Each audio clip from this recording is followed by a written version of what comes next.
김윤태의 한국시 산책. 5월의 두 표정. 5월은 흔히 계절의 여왕이라고 한다.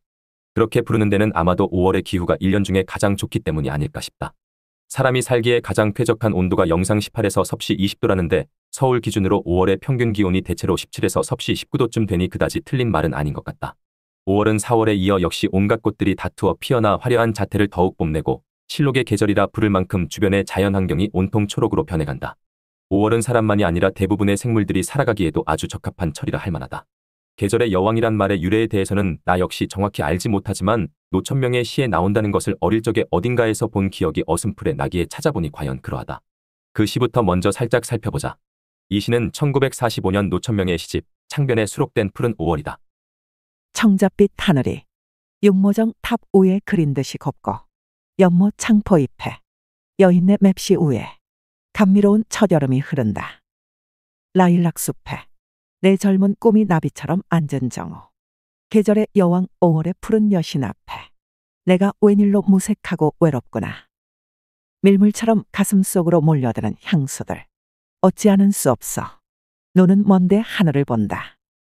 1912년생인 시인이 20대 후반이나 30대 초반의 나이에 썼음직한 이 시는 노천명만의 독특한 여성적 감수성이 듬뿍 묻어나는 서정시이다.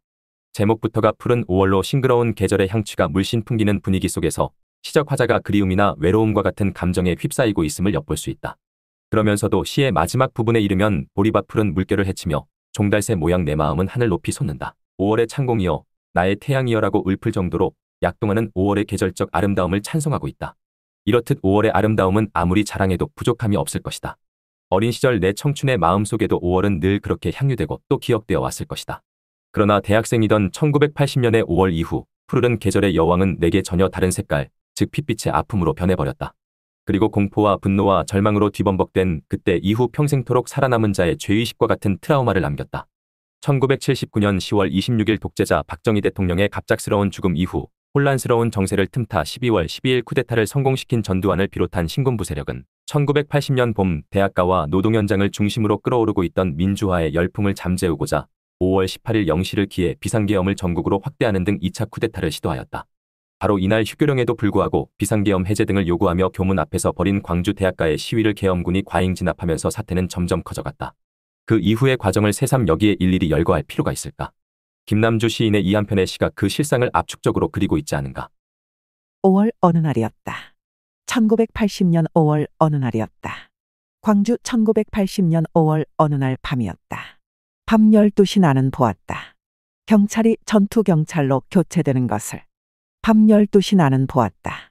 전투경찰이 군인으로 교체되는 것을. 밤 12시 나는 보았다. 미국 민간인들이 도시를 빠져나가는 것을. 밤 12시 나는 보았다. 도시로 들어오는 모든 차량들이 차단되는 것을. 아 얼마나 음산한 밤 12시였던가. 아 얼마나 계획적인 밤 12시였던가. 5월 어느 날이었다. 1980년 5월 어느 날이었다. 광주 1980년 5월 어느 날 밤이었다. 밤 12시 나는 보았다. 총검으로 무장한 일단의 군인들을. 밤 12시 나는 보았다. 야만족의 침략과도 같은 일단의 군인들을. 밤 12시 나는 보았다. 야만족의 약탈과도 같은 일군의 군인들을. 밤 12시 나는 보았다. 악마의 화신과도 같은 일단의 군인들을. 아 얼마나 무서운 밤 12시였던가. 아 얼마나 노골적인 밤 12시였던가. 5월 어느 날이었다. 1980년 5월 어느 날이었다. 광주 1980년 5월 어느 날 밤이었다. 밤 12시. 도시는 벌집처럼 쑤셔놓은 붉은 심장이었다. 밤 12시. 거리는 용암처럼 흐르는 피의 강이었다. 밤 12시.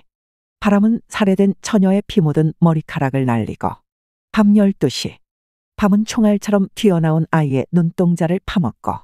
밤 12시. 학살자들은 끊임없이 어디론가 시체의 산을 옮기고 있었다. 아 얼마나 끔찍한 밤 12시였던가. 아 얼마나 조직적인 학살의 밤 12시였던가. 5월 어느 날이었다. 1980년 5월 어느 날이었다. 광주 1980년 5월 어느 날 밤이었다. 밤 12시. 하늘은 핏빛의 붉은 천이었다. 밤 12시. 거리는 한 집 건너 울지 않는 집이 없었다. 밤 12시.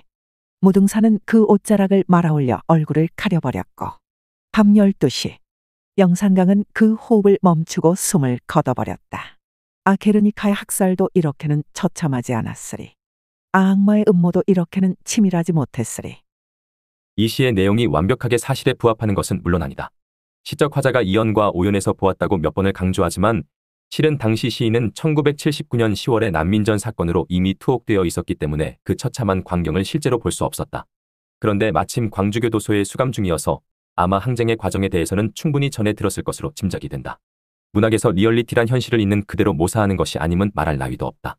시인이 학살의 광경을 직접 보지는 못했지만 그는 이미 마음의 눈으로 직접 본 것보다 더 리얼하게, 더 생생하게 느꼈을 것이다. 시적 상상력은 때론 현실보다 더 생생한 것이므로 이 시는 총 12연으로 사면식 한 묶음으로 동일한 구조가 4번 반복되는 형태를 취하고 있다. 1, 4, 7, 10여는 시공간적 배경이 5월 어느 날, 1980년 5월 어느 날, 광주 1980년 5월 어느 날로 점층적으로 제시되고 있다. 2, 5, 8, 11년은 당시 상황에 대한 설명과 묘사를 역시 반복과 점층의 수법을 빌어와 극적 효과를 강화하고 있다. 그리고 3, 6, 9, 12년은 사건에 대한 시적 화자의 평가를 배치하였다. 이러한 구성과 시적 기법은 김남주 씨의 특징이다.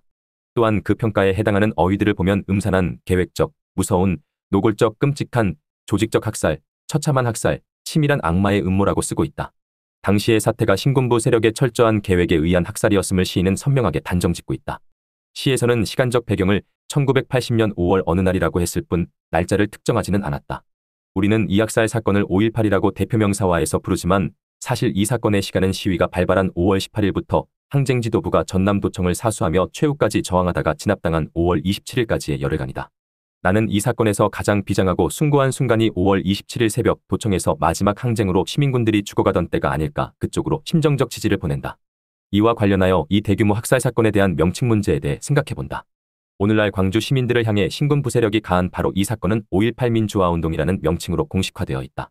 광주 사태, 광주민중항쟁, 광주학살, 5.18 등 여러 다른 별칭으로 불리기도 하지만 어쨌든 5.18 민주화운동은 현재 법률에 근거한 공식 명칭이라고 한다. 그러나 나는 이 명칭이 과연 사태의 본질을 제대로 담고 있는가에 대해 의문이 들고 사태의 역사적 의미를 지나치게 가치 중립적이고 평면적으로 해석한 것이 아닌가 생각한다. 광주 봉기 혹은 광주 대학살이라고 등록한 유네스코 같은 해외에서의 명칭이 오히려 실상에 더 부합한다고 본다.